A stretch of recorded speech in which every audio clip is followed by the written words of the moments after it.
Hello, welcome to Critical Recap. I'm Dani Carr, and I'm here to catch you up on the latest episode of Critical Role. Make sure to check out critroll.com for cool merch and information on the Kickstarter for our animated series, events like Denver Comic Con, Gen Con, and more. Now, here's what happened on episode 57, In Love and War. The Bright Queen asks why they have brought the beacon back, and Caleb explains his dynasty has Nott's husband due to him being connected with the beacon and that they have come to bring him home. Nott explains that she wants to reunite her family, mentioning her son. The Bright Queen says that returning Yeza is possible, they just need to finish any interrogation with him. Ford asks what the beacon is, and she states that it is the body of the god Luxon. And it embraced it, and scattered itself to bring fire and life. That gave birth to the elements, gave birth to the seas. And the many parts of the Luxon still reside buried within Exandria. They recovered 4 beacons, but the Empire still has 1, and there are others out in the world. They discuss the war, and the Bright Queen says that it is retribution for everything the Empire has done to them. A goblin woman explains that when someone proves their worth, they are consecuted, which means that if they die within range of the beacon, it captures their soul, and the soul is passed on to a newborn. They hope to become an Umavi, which is a perfect soul. The Queen gives them medallions that denote them as allies. She suggests they see Professor Wako if they seek work or more information about the city. The Nine attempt to sway the Bright Queen away from killing innocents and towards harming those truly responsible, but she is convinced of her path. She asks them if they are willing to join with her to punish the Empire, and Clay says that he would prefer to know the dynasty better first.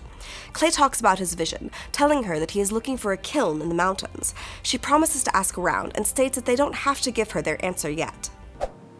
It is within the light of the Luxon that there is no end to it. We don't become collections. We don't become bartering pieces for entities and gods that argue and fight. I would just urge you to consider that a woman so adherent to cycles, I believe you also have the power to break them as well. They are led into an antechamber for some privacy before they see Yeza. No one is truly angry, but they're all nervous about what this means and their lack of direction. Bo thinks that if they're going to be deceiving people, they should get better at it, and get more information than what they give up. Jester is worried about her search for her father, and if she will ever be able to see her mother again, but Caleb promises he can get Jester back to her. Caleb is hopeful for the first time in a long time. They talk with Nott about disguising herself for Yeza and head to the prison, guided by Shadowhand Essek Thalis. As they walk through the prison, they feel odd, like something is causing them to lose their sense of time and place. They make it to Yeza's cell, and Essek says that Yeza's freedom is his decision.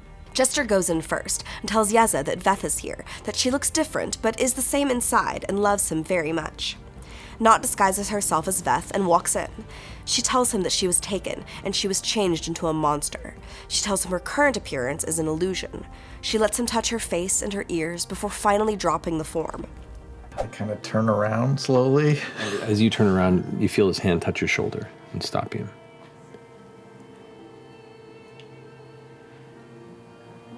It's still you, though, right?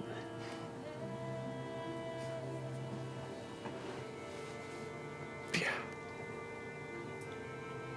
That's all that matters. Yeza is surprised but unperturbed by her appearance. Nott introduces him to the Nine, and Essek comes in, asking Yeza what he did for the assembly. He was recommended to Lady Vestaragna for his alchemical skill, and he was supposed to distill an essence from the beacon and managed to fill a single vial. Daragna threatened to take Luke away if he said anything, and Essek allows them to leave with Yeza. He directs them to a rowdier area, and the Nine head that way, getting rooms at the inn. Essek tells them to stay away from the Ghostlands. Ford asks the bartender about that area, and he says that it's a land grab, but difficult to survive. Yeza stuffs himself with food, while the Nine talk up how great Nott is. They meet in one of the rooms, discussing what they would like to do in the town and what their next steps are. Nott wants to commemorate this moment with Yeza by getting a tattoo, and Jester agrees, tattooing a heart on their ring fingers. Bo points out that their desire to avoid the war ended with them directly in the middle of it. They still want to leave places better than they found them, and Caleb wants to put an end to the war by taking down the Cerberus Assembly. No one knows who to trust, be it the Empire or the Dynasty, as both seem to have good and bad people. They decide to find a blacksmith and the professor tomorrow, and just stick together, taking steps as they come. They head to bed, and Nott and Yeza share a sweet moment where she sleeps on the floor and he joins her in the night. Ford and Bo take a moment to discuss their own concerns, and Bo says she is still his first mate. Caleb and Ford talk, and he thanks Caleb for not getting them killed. Jester and Bo discuss love, and Jester is surprised by how tender it is. Clay and Yasha talk about his vision and destiny. In the morning, Caleb meets with Bo, and they discuss trust and friendship. We can do some good. All of us.